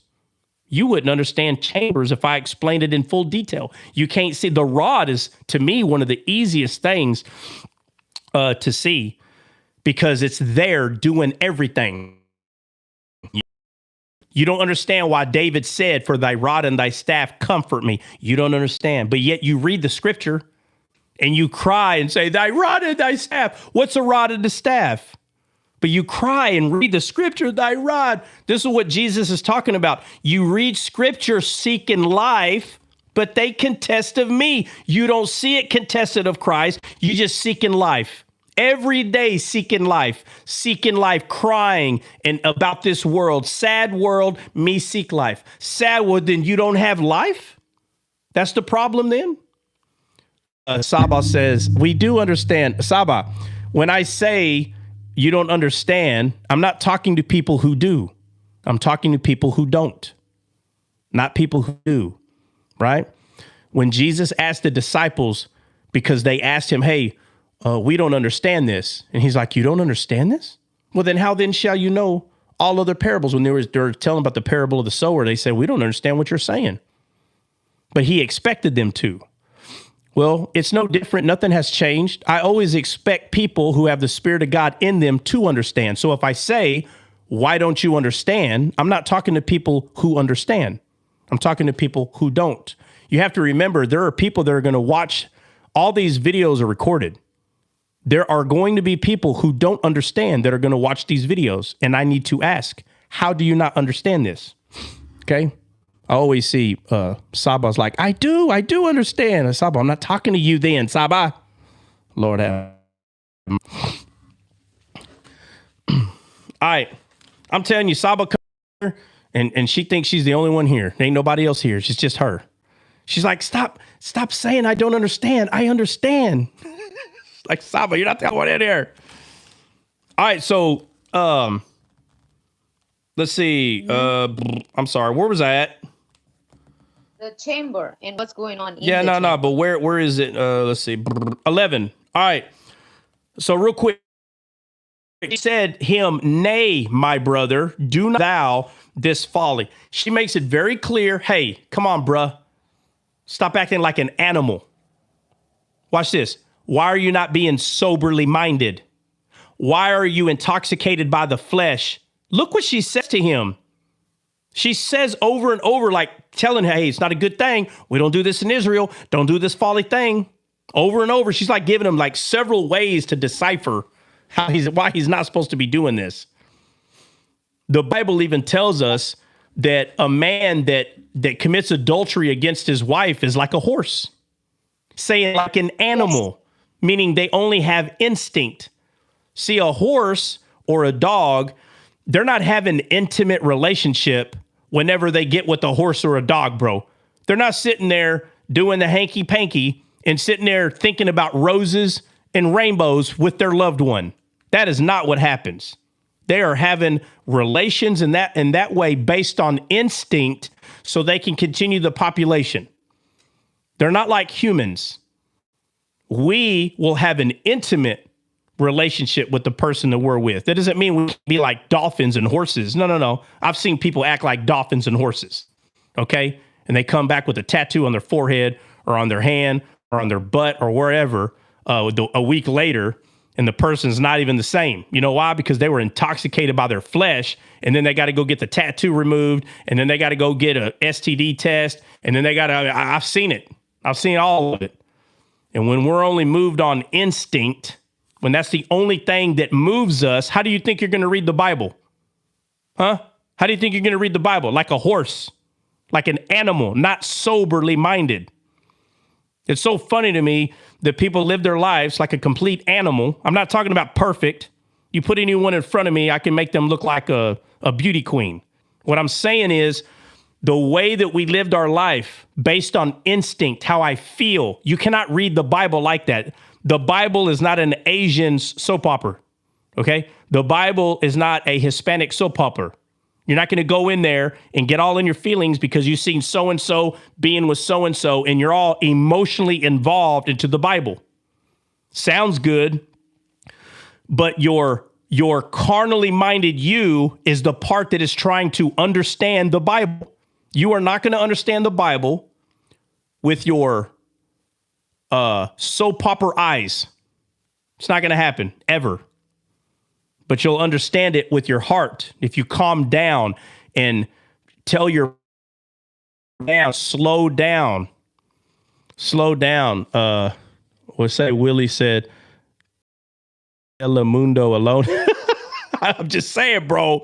Y'all, hey, I'm telling you that as soon as they get a Telemundo, muchos hablan gracias a Dios. As soon as they're done watching that, they go to the Bible with that mindset, and they're like, oh, Tamar. No, there's a lot more happening here. What's up? Yeah. No, sorry. I don't know. I think Benny was trying to say something. Oh, what's up, Benny? But brother, I also want to say something real quick, right? About how this Amnon guy didn't Himalaya. Hold on a second. Benny, what? I didn't say nothing. Oh, all right. Dre, what's going on, homeboy? All right, maybe not. Okay, Himalaya, what? Yeah, so you said that the Amnon guy was not listening to Here, bro, I'm here. My finger's too fat to unmute fast enough. Fingers. He starts Dre starts touching his screen like to put numbers in, and his like 2409. I get so mad, bro, when I text. That to be like E, and I'm like W-E. I know the feeling. Oh, I bet freaking banana catcher's mittens for hands. I see Dre one time, bro. Instead of using a phone, he had like one of those iPads. It's like 4 times bigger than a phone. That's what he uses, bro. It's perfect for his thumbs. He can't use his little bitty phone. He got to get a whole iPad to text somebody. Yeah, all right, Himalaya, go ahead.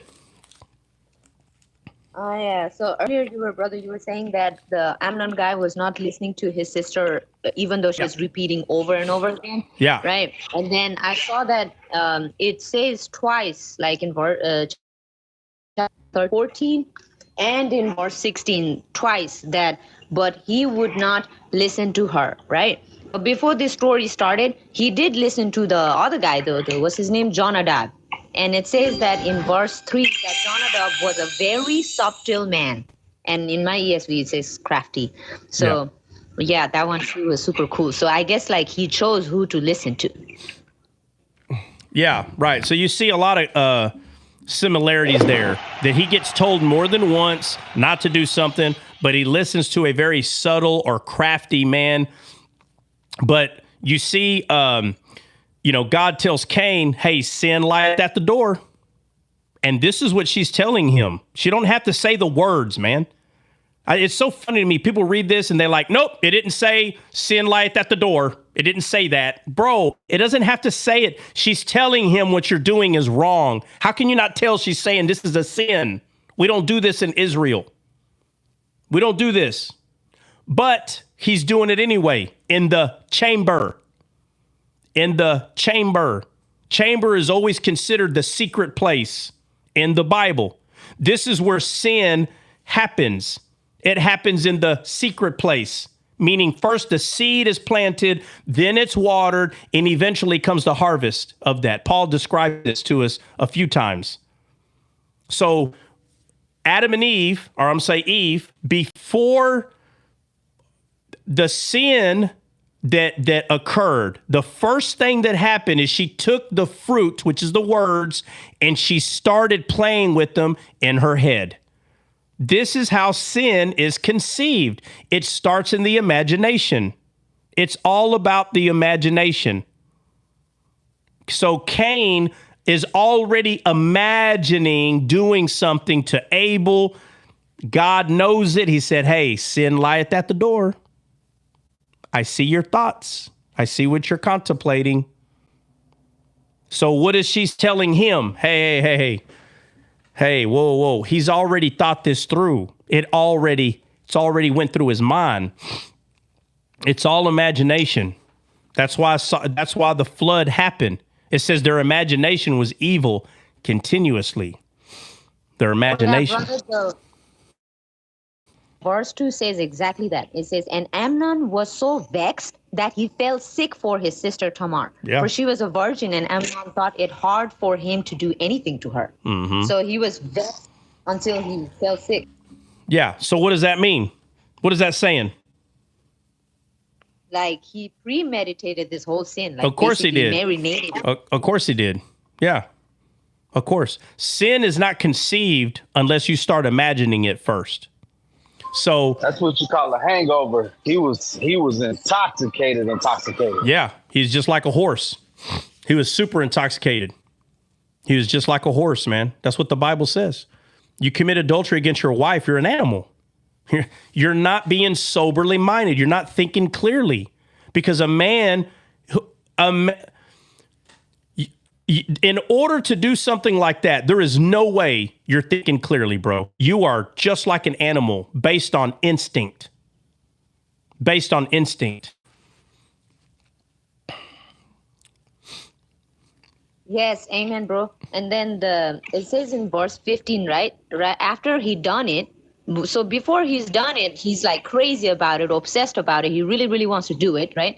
And right after he did it in verse 14, in verse 15, it says, then Amnon hated her exceedingly, so that the hatred wherewith he hated her was greater than the love wherewith he had loved her. And Amnon said unto her, arise, be gone. Yeah, so here's the question. Why does he hate her now? Anybody know? Suddenly he's like, the thirst trap is done, basically. A fool hates wisdom. Yeah, so look, there's a lot going on here. Even the rabbis tell us, like, when something like this was to happen, and it's a little vulgar, so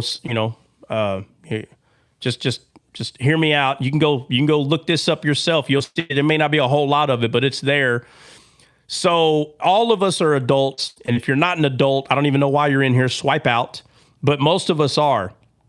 And even when a man or a woman is forcing themselves on a person, relations, it feels good. Even if someone is doing it in a way that is forcing, you will hear even a man or a woman. I've heard both where a man was taking advantage. I've heard both. You ain't lived until you heard a man describe the way it happened, but I've heard both. And somebody's like, that's not true. Yes, it is. I've seen it. I've seen the cases of it in some of the jobs that I've worked. But what you'll see is the person hates that they were enjoying the fact that someone was doing this. They hate it because your body is not going to tell you, hey, don't enjoy it. Now, are there cases where the person didn't enjoy a second of it? I'm saying that the genitals were not aroused. Yes, that does happen. But I'm sitting here telling you, by hearing it from the people's mouth, that they got aroused and they were enjoying it. And that's why there's even more hate, because now they're enjoying something and they shouldn't be. Okay, so if you have no idea what I'm saying, you need to go read some books, okay, and learn what I'm trying to tell you. It's like it becomes even more. They're disgusted at themselves because they feel like they were enjoying it when it was their body that was just reacting to what was taking place. But he starts hating her because one of the reasons, you can go look this up, the rabbis told us that because the woman would get aroused and started enjoying it, and sometimes they would act, they would be honest and show enjoyment. And so because this man is taking advantage of this person, and again, it goes both ways, but yes, most of the time it is a male, but because the male is doing this, he gets mad that she was enjoying it. It's a very weird thing. And I don't have any personal experience with that per se. But when you hear it from people's mouth, it's like, wow. And after you hear it, you're like, oh, wait a minute. I think I do understand like what you're saying. So one of the reasons that he's like, get out of here, I hate you, is because what they did was wrong. And again, I'm not saying that's what happened here, but I'm just being 100% like transparent on how some of these people explain that they were being taken advantage of, but at the same time, they were enjoying it, and it made them that much more sick about the whole thing. The fact that they would even feel that during this. And so the rabbis have recognized the fact that the family member, the guy, would hate the family member because they saw them enjoying it. Man, it's wow, it'll boggle your mind, but it's just weird that he's the one that did force this. She's telling him not to, and then right afterwards, he hates her. But the part that Benny brought up, where he said, the wisdom part, right? Because she was no, but he does it anyway, right? So you see, the wisdom is literally trying to tell him to stop, but he doesn't. But it's no different when God, wisdom, was telling Cain, hey, sin lieth at the door. Why has your countenance fallen? This goes all the way back to imagination. All these things, all of them, they all have one thing in common. The flesh, like an animal, not being soberly minded. So you see this, the constant, how the flesh is constantly only focused on how it feels, its own will, what it wants to do. And because of that, Paul says their belly is their God, meaning they're led by emotion. They're led by feelings. And whichever way their feelings go, that's where they go, because that's their God. That's why you'll always hear me talk about soap operas, because once you get a person stuck on one, you can get them stuck on all of them. You're in their emotion. Right? So how come a lot of restaurants do very well? Because people like food. That's why. They say there's a main, 8 like jobs that's considered job security. If you want job security, have one of these jobs. And we know most of us will agree with, excuse me, most of us will agree with most of them. Right? Security, law enforcement. You have to have that. In a society where people worship their bellies, right? I'm going to get what I want. I'm going to do what I want to do. People worship their belly. They're their own God. Obviously, you have to have police. So if you want job security, law enforcement be one of them, or security be one of them. Another one be medical. Why? Because people are so greedy and their belly is their own God, they have to hurt somebody because they want it their way, right? My way. Who sings that song? I want it my way. But there's got to be a better way. Yeah.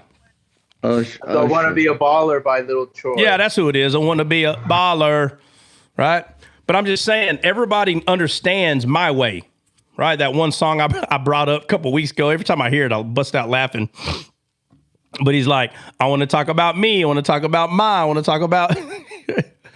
Oh, man. He goes, yeah, we'll talk about you eventually. But right now, I want to talk about me. I mean, we all understand the concept. Me, I. We all understand that. So we have to have medical. We have to have security. And we can name all of them. But one of them is food service, believe it or not. It is literally out there now that if you get a job in food service, you'll have job security. Why? Because people like to eat.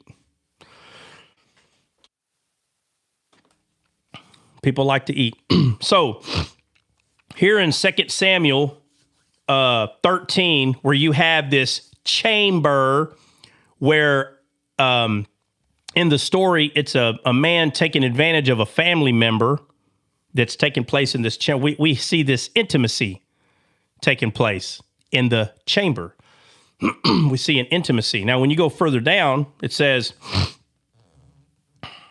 I'm just going to go to 13:13. So 2 Samuel 13:13 says, and I, whither shall I cause my shame to go? And as for thee, thou shalt be as one of the fools in Israel. Now, therefore, I pray thee, speak unto the withhold me from thee. Howbeit, he would not hearken unto her voice. But look what she says. She says, where shall I cause my shame to go if you do this thing? Like, I'll be shamed forever. And as for thee, thou shalt be as one of the fools in Israel. And the Bible, when it talks about a fool, it's talking about someone who doesn't like believe or acknowledge God. Hold on.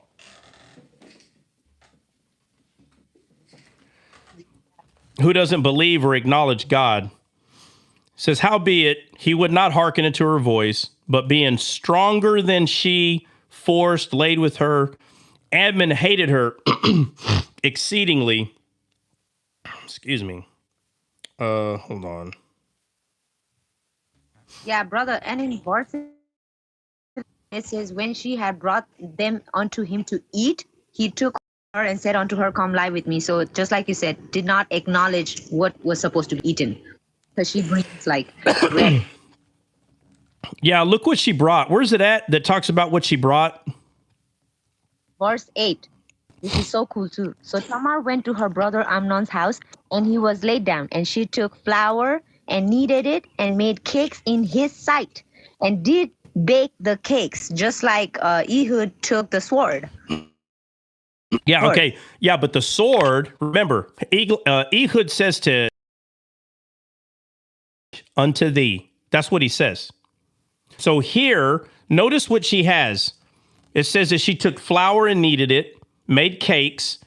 What is it that she's making? So watch. It says, and she took a pan and poured them out before him, but he refused to eat.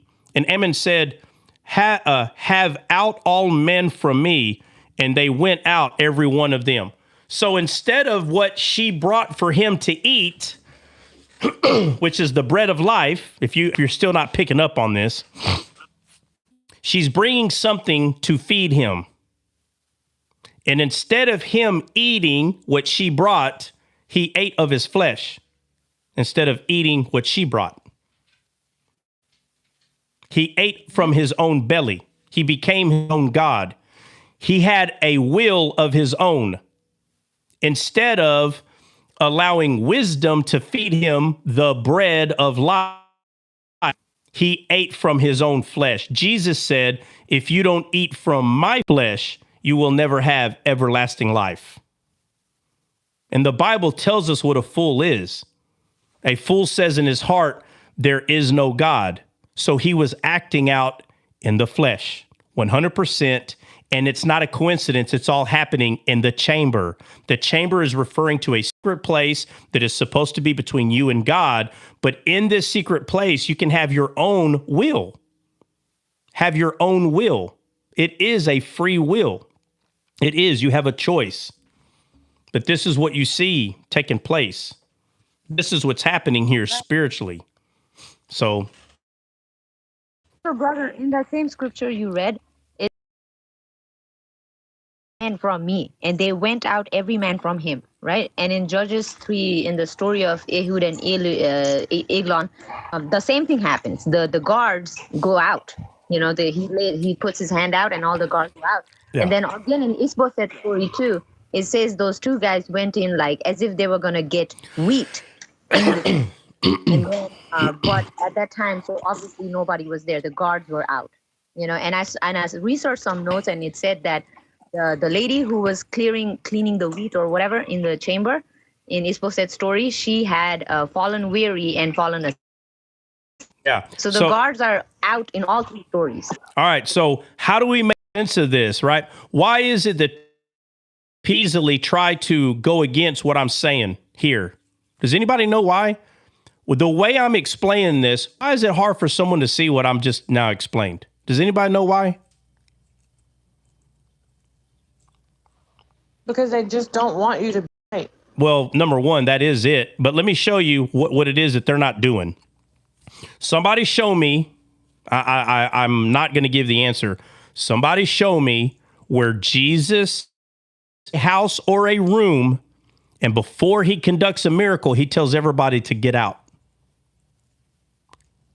Jairus' daughter. Okay, let's go to book, chapter, and verse. He told them Talitha Kumi. He had kicked everybody out. All right, but let's go to the verse. Let's read it.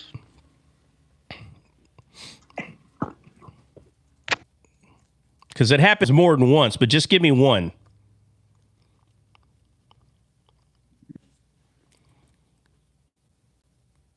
Passion put Mark 5. It says Mark 5. All right, let's read it. Let's see if that's it. Okay, I'm going there. Boom, it just fits right there. Mark 5. 541. Which one? 541. 541. Okay. And he took the damsel by the hand and said unto her. Actually, you got to start before that. That's the actual event. You got to start before that. Okay, I'm starting at 33. But the woman, fearing and trembling, knowing what was done in her, came and fell down before him and told him all the truth. And he said unto her, Daughter, thy faith hath made thee whole. Go in peace and be whole of thy plague. While he yet spake, there came from the ruler of the synagogue's house certain which said, Thy daughter is dead.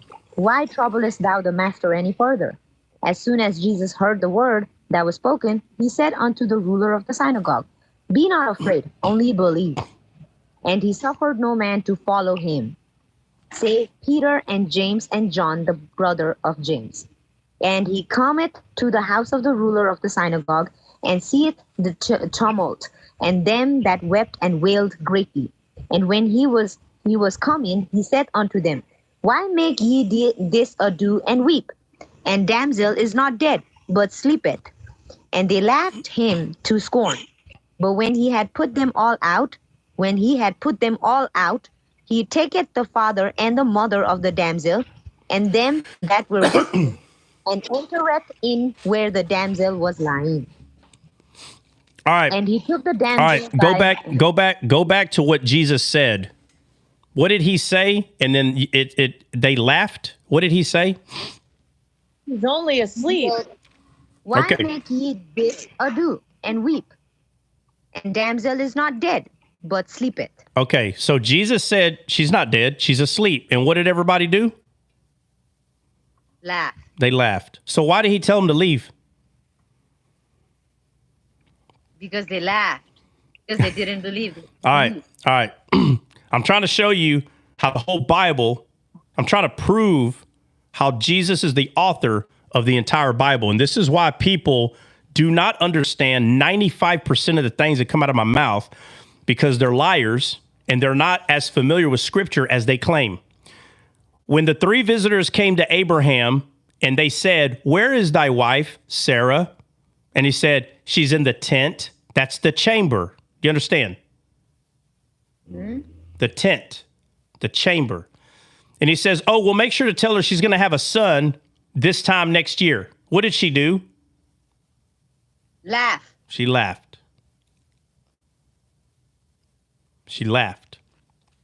So Jesus says, she's not dead, she's asleep. So these people, and let me tell you what laughter does, right? Mockery. What ended up happening? She laughs about the truth that they spoke. And now, because of this, the way she's viewing it, she talks Abraham into having a baby with Hagar. True or not? Yes. Whose idea was it? Sarah's. Let's go prove it. Let's go look at whose idea it was. Because I'm not saying it's Sarah's. That's not what I'm saying. But let's go look at it. Somebody find it, pull it up. Oh, you mean the flesh? Okay, yeah, I'm looking up. The three visitors. Or no, not the three visitors. Let's go find whose idea was it for Abraham to have a baby with Hagar. Let's go look it up. Let's read it real quick. Oh, it was definitely Sarah's idea. Well, I'm not saying it is or not. I'm not trying to give. I know it is. Well, let's go.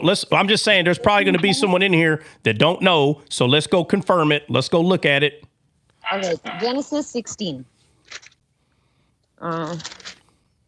Genesis 16. Typical woman, bipolar. Go have the baby. Then you have the baby. You idiot. Why did you have the baby? You told me to.